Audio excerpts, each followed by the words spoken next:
तार आश्रय नेले नहीं तांको दृष्टि अन्य उपाय आड़क आदौ गला नहीं से केवल भगवान भरोसा कले कौन कहले पाहि पाहि महाजोगिन देव देव जगतपते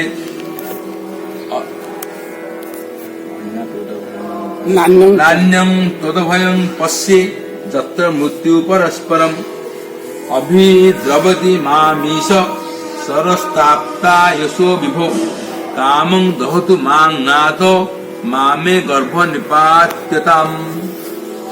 हे देवाधिदेव हे जगदीश्वर हे महाजोगी मते रक्षा कर आपण को छड़ा ए लोकरे मोर अन्य केही अभयदाता नाही कारण एठारे समस्ते परस्पर मृत्युर कारण होछंती।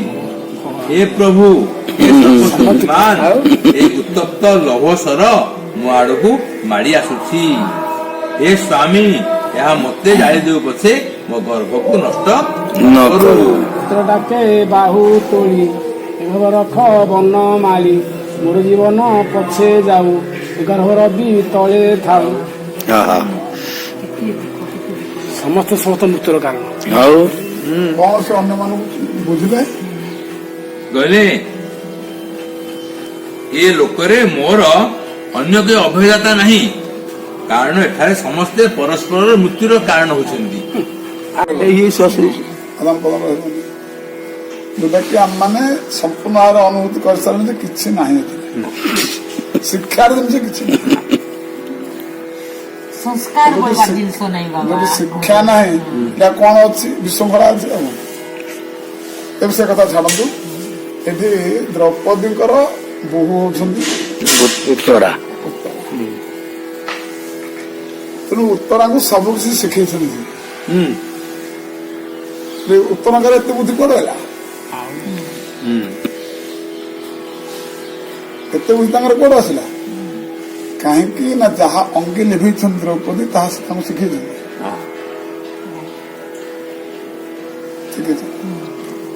कौन अंगे लिभे जदि कई रक्षाकारी थाए सी होती ये आम घर भी अच्छी आमर शशु मामू भाई बंधु कुटुंब भी अच्छी एकमात्र रक्षाकारी आउ कई रक्षाकारी खाली व्यवहार दृष्टि ही स्वामी मान शाशु मान शशुर मान ये सब व्यवहार पे रख कि रक्षाकारी होती कहीं मु कौन पढ़ापढ़ी बहिरू करनी मु अंगे लिभे की कथा कहूँ तेणुक से कथा उत्तरा भल भाव ही मानी जानी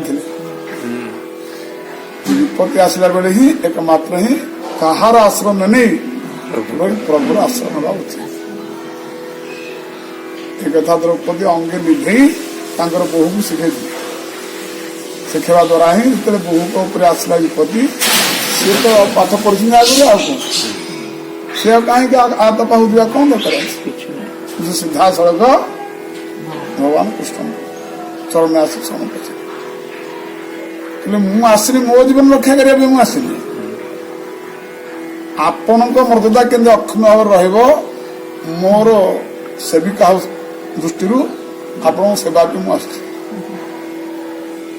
आपण सेवा मुझे भगवान शुणी टे आश्चर्यचकित होती भितर सब कथा जानती बाहर को आश्चर्यचकित होती मो सेवा मोर कौन विपत्ति पड़ी मोर कौन असुविधा है मो सेवा तेणु ना कहीं प्रत्येक भक्त भगवान समाज से गले बड़ कौतूहलता भितर थाए जोटा कि आम सूक्ष्म दृष्टि सारे जाए से कौतूहलता भगवान और भक्त जानते परस्पर भितर तेणु से बड़ आच्छादन करी से रस को आस्वादन कर बाहर गोटे कथा आ भितर गोटे कथा तो भितर कथा कौन ये कहते उत्तरा आपण भगवान तो ना नहीं कर भगवान नुह ना भगवान हाँ ठीक अच्छे ताले मु सेवक कि नहीं सेविका कि नहीं ना हाँ ताले मु जहाँ आसी आपण से ना मोर कौन यदि आप भगवान नुहति ताले मुझे आसनी मु मोर पर्सनालिटी आसी यदि आप भगवान ताले मुझे आसी ତେଣୁ ଆମ ସେବା ଗ୍ରହଣ କରିବେନି ନାହିଁ। ତେଣୁ ଏଟା ମୋ ସେବା ନୁହନ୍ତି, ଆପଣଙ୍କ ସେବା ଏଟା। ନହେଲେ ଆପଣ ଯଦି ସେବା ନ କରିବେ ଆପଣଙ୍କ କୀର୍ତ୍ତିରେ କଳଙ୍କ ହବ। କଣ କଳଙ୍କ ହବ ନା ଆଉ କିଏ ଅଛନ୍ତି କି ଏ ଧର୍ମ, ଯୋଉ ଧର୍ମକୁ ଆପଣ ରକ୍ଷା କରିବା ପାଇଁ ଆଜି ଏତେ ବଡ ସଂଘର୍ଷରେ ପଶୁଛନ୍ତି। ଯାହା ଧର୍ମ ଶିଖିଲାଣି ଭୌତି ଭାରତ ଯୋଉଥିପାଇଁ ଆସିଛ ପରିପ୍ରାଣ ସାଧନା ପାଇଁ, ସେଟା କେମିତି ରକ୍ଷା ହବ? ନା କଣ ଅସୁବିଧା କଣ ହେଇଛି? ନା ଅସୁବିଧା କଣ ହେଇଛି କି କାହାକୁ ଆପଣ ରାଜା କରିବେ? ଯୋଉ ଦିକୁଳ ଯୁଦ୍ଧ କରି ଦିକୁଳ ତ ବଂଶ ବୁଡିଗଲାଣି, ଆଉ ତ କିଏ ନାହାନ୍ତି, କୁରୁକୁଳ ତ ଶେଷ। ସରିଗଲା। ଆଉ ପାଣ୍ଡବ କୁଳ ଅଛନ୍ତି କି? ଏବେ ତ ଯୁଦ୍ଧ ସରିଲା ମାତ୍ରେ ଏମାନେ ବନବାସ ଯିବେ, ପଳେଇବେ। ହେଁ? ଆଉ କିଏ ଅଛି ରାଜା ହବାକୁ? ଆଉ ରାଜା କିଏ ସେ ହବ? ଏ ଯୋଉ ଧର୍ମ କାହା ଉପରେ ନିସ୍ତ କରିକି ଯିବେ? ତେଣୁ ସେଇ ଧର୍ମ ଉପରେ ଆସି ସଙ୍କଟ ପଡେ। ଆପଣ ଯାହାକୁ ରକ୍ଷା କରିବା ପାଇଁ ଏଠି ନା ଠିଆ ହେଇଛନ୍ତି, ବର୍ତ୍ତମାନ ତାର ଉପରେ ବର୍ତ୍ତମାନ ଏଇଭଳି ସଙ୍କଟ ଆସି ପହଞ୍ଚୁଛି। ତେଣୁ ମୋ ପାଇଁ ମୁଁ ଆସିନାହିଁ, ମୁଁ ଆପଣଙ୍କ ମର୍ଯ୍ୟାଦା ପାଇଁ ଆସିଛି। ଆପଣଙ୍କ ଇତିହାସ କଣ କହିବେ? ଭଗବାନ ଗୋଟେ ଦିଟା ବଂଶ ବୁଡେଇ ଦେଲେ, ଏଇଟା ଧର୍ମ ରକ୍ଷା କରାଯାଏ? ତେଣୁ ଆପଣଙ୍କର ମର୍ଯ୍ୟାଦା ଅକ୍ଷୁଣ୍ଣ ରହିବା ପାଇଁ ଧର୍ମର ମଜା କଣ ଗାନ୍ଧାରୀ କହିଲା ଭଳି କଣ କହିଦେଲେ? ଅକ୍ଷୟ ହଉ ପୁଣ୍ୟ ଜଗତେ ଧର୍ମର ହେଉ ଜୟ। ଧର୍ମର ଜୟ ଆପଣ କରିବେ ନା। ସେଥିପାଇଁ ମୁଁ ଠିକ ସମୟରେ ଆପଣଙ୍କ ପାଖକୁ ଆସି ପହଞ୍ଚି ଆପଣ ରକ୍ଷା କରନ୍ତୁ ଆପଣଙ୍କ ଜିନିଷ। ଏଟା ମୋର ନାହିଁ।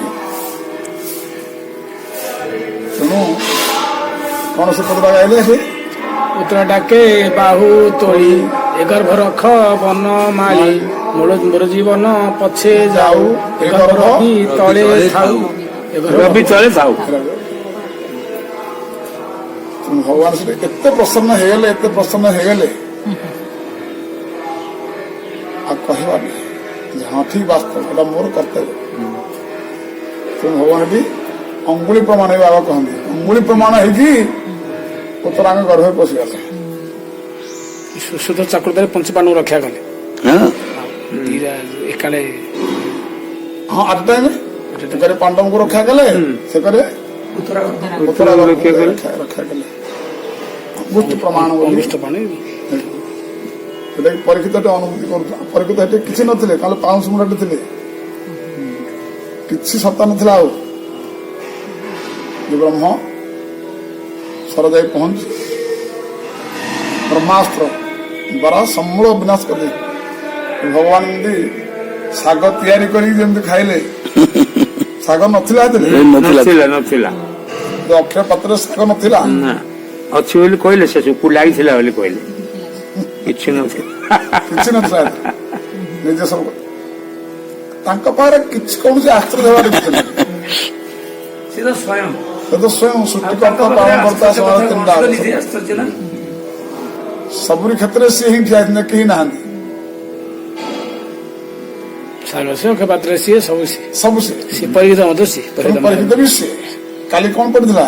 ସିଏ ହିଁ ଅନିରୁଦ୍ଧ, ପ୍ରଦ୍ୟୁମ୍ନ ପ୍ରଦ୍ୟୁମ୍ନ, ସେହି ସେହି ଶଙ୍କର୍ଷଣ ସେହି ଶ୍ରୀକୃଷ୍ଣ ସବୁ ସେ ବାସୁଦେବ।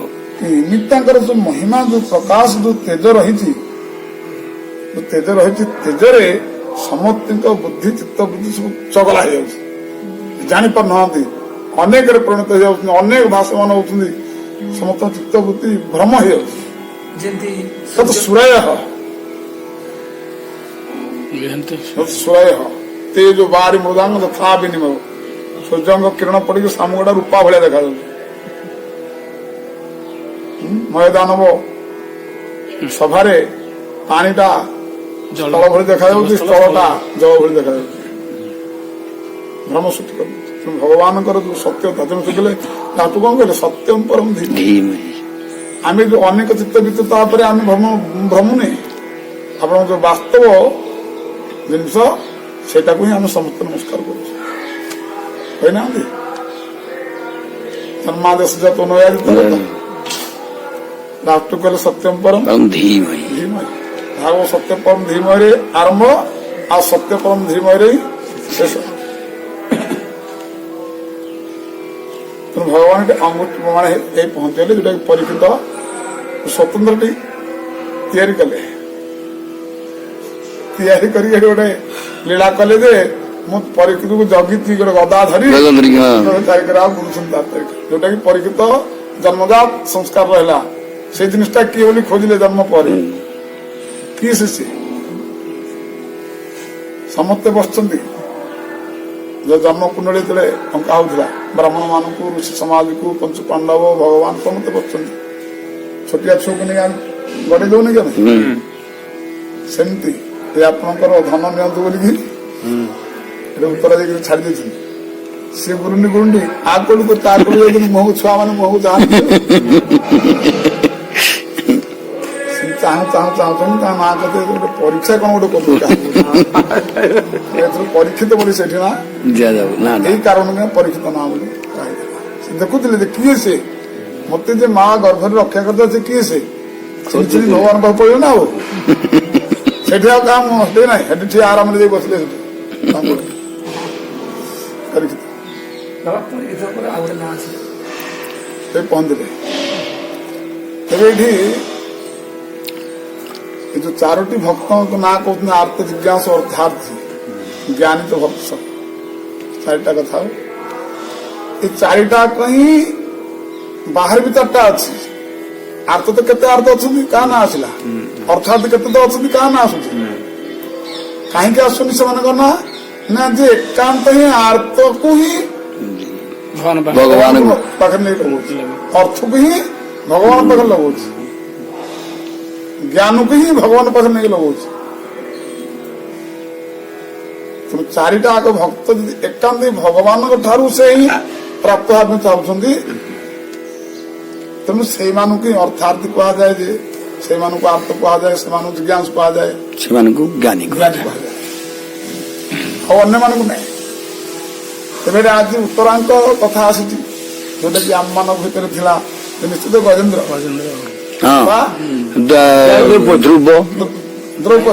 ଦ୍ରୌପଦୀ, ହଁ ନାଇଁ ଧ୍ରୁବ ଆର୍ଥ, ଦ୍ରୌପଦୀ, ଧ୍ରୁବ ଆର୍ଥ ମୃଗୁଣୀ, ମୃଗୁଣୀ।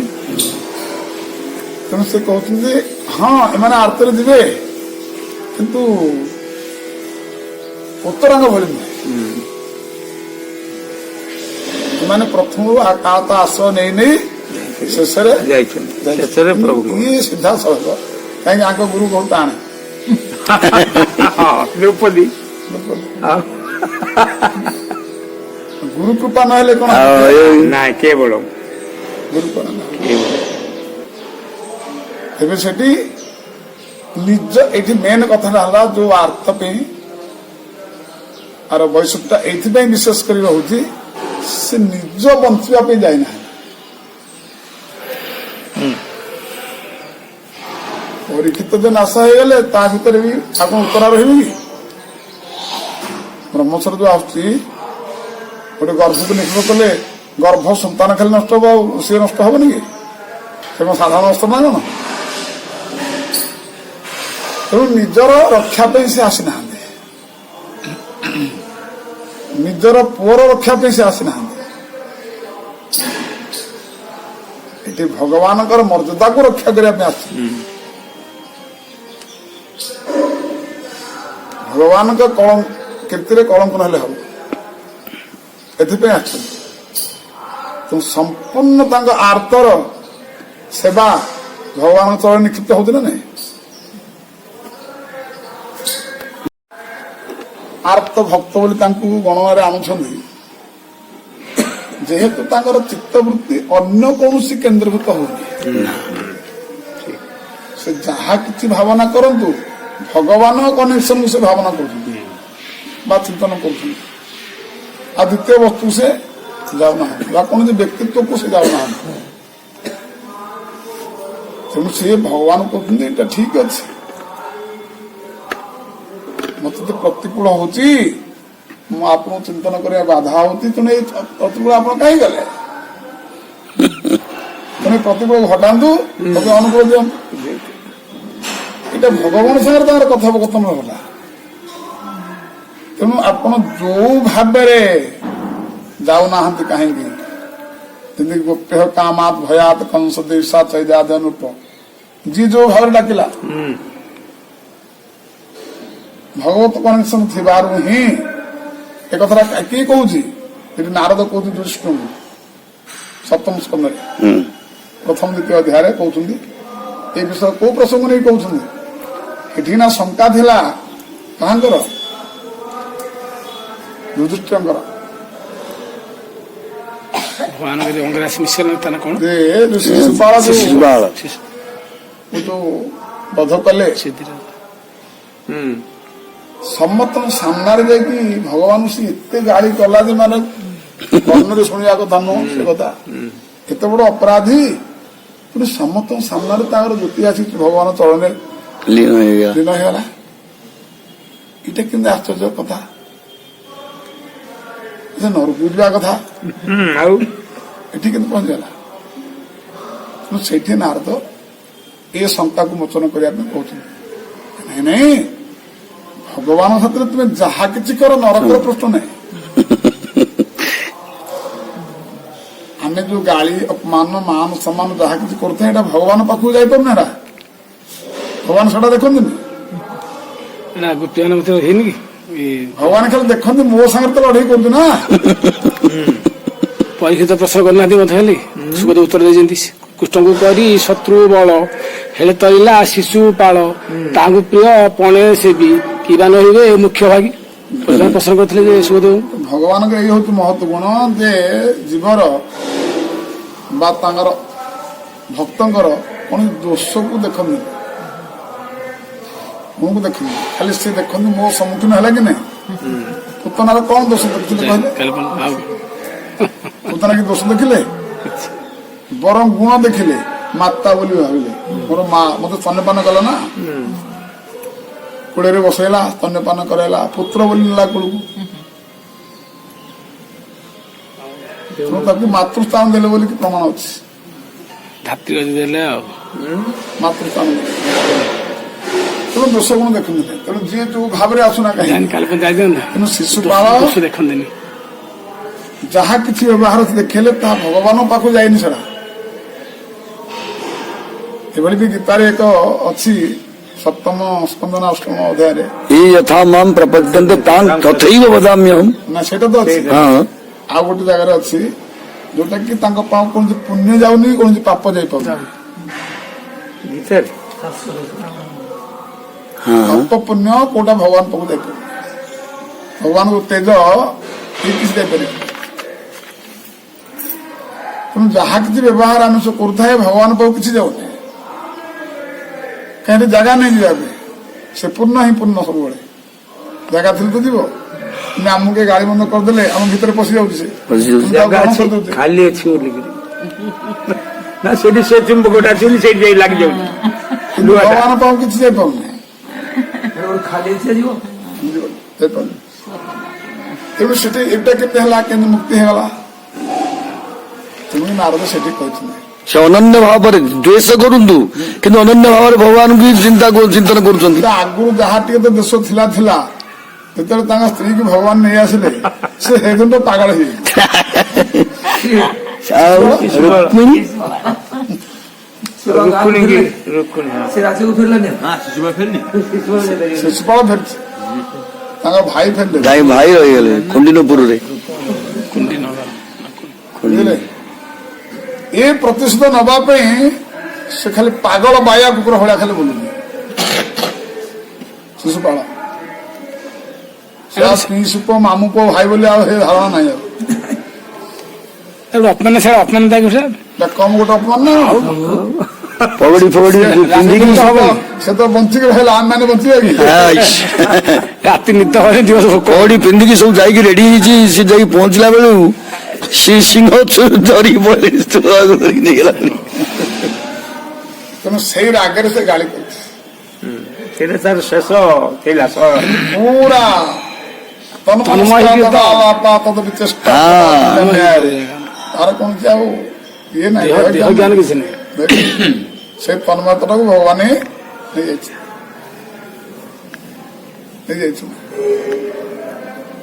ତେଣୁ ଏଠି भगवान तो तुम जहा किसी कर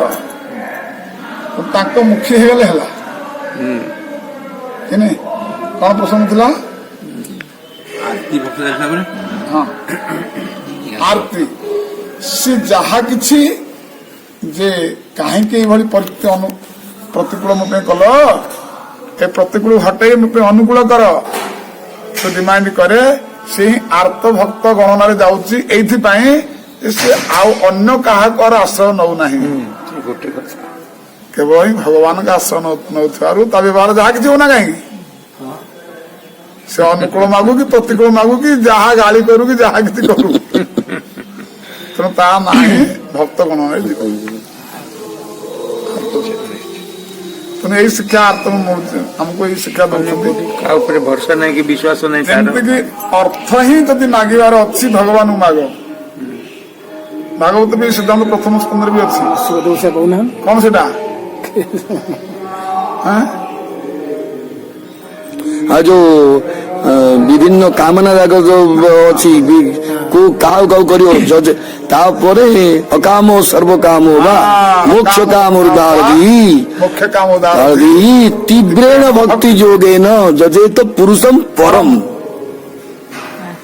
ତେଣୁ ଏ ଯୋଉ ଚାରୋଟି ଭକ୍ତ ଉଲ୍ଲେଖ ହେଇଛି ଏ ଚାରିଟା ଆପଣ ଯୋଉଟା ପସନ୍ଦ କରନ୍ତି ଏକାହିଁ ଭଗବାନଙ୍କୁ ହିଁ ତାକୁ ଲଗାନ୍ତୁ ଅର୍ଥ ଦରକାର ତ ଭଗବାନ ମାଗନ୍ତୁ ଆର୍ତ କରିବାର ଅଛି ତ ଭଗବାନ ଡାକନ୍ତୁ ହଁ ଆଉ କଣ ଜିଜ୍ଞାସୁ ଜିଜ୍ଞାସୁ ଭଗବାନଙ୍କୁ ହିଁ ପଚାରନ୍ତୁ ଯାହା କିଛି ପଚାରିବାର ଅଛି ନା ଜ୍ଞାନୀ ହିଁ ଭଗବାନଙ୍କୁ ଜାଣନ୍ତୁ। ତେଣୁ ଏଇ ଚାରୋଟି ଭାବ କୌଣସି ଯଦି ସ୍ୱାର୍ଥ ବା ନିଜ ପାଇଁ ଥିଲାବେଳେ ଯଦି କିଛି ତାର ସିଦ୍ଧାନ୍ତ ବାହାରୁଛି ତାହେଲେ ଭଗବତ କନେକ୍ସ ଦ୍ୱାରା ଏ ସିଦ୍ଧାନ୍ତ ହଟିଯିବ ଆଉ ପୂର୍ଣ୍ଣ ସମାଗତ ଦିନ ହେବ ନା ନାଇଁ ଏ ଭାବ ରହିବନି। ଭଗବାନ ଯଦି ତାହାକୁ ଅର୍ଥ ଦେବେ ଆର୍ଥ ଦେବେ ଜ୍ଞାନ ଦେବେ ଜିଜ୍ଞାନ ଦେବେ ତା ଦ୍ୱାରା ଏଭଳି ଭାବ ଦେଇଥିବେ ଯେ ସମ୍ପୂର୍ଣ୍ଣ ଭାବରେ ସମାଗତି ଆଡକୁ ଯିବ ସିନା ଆଉ ବିଷୟ ଆଡକୁ ଯିବନି।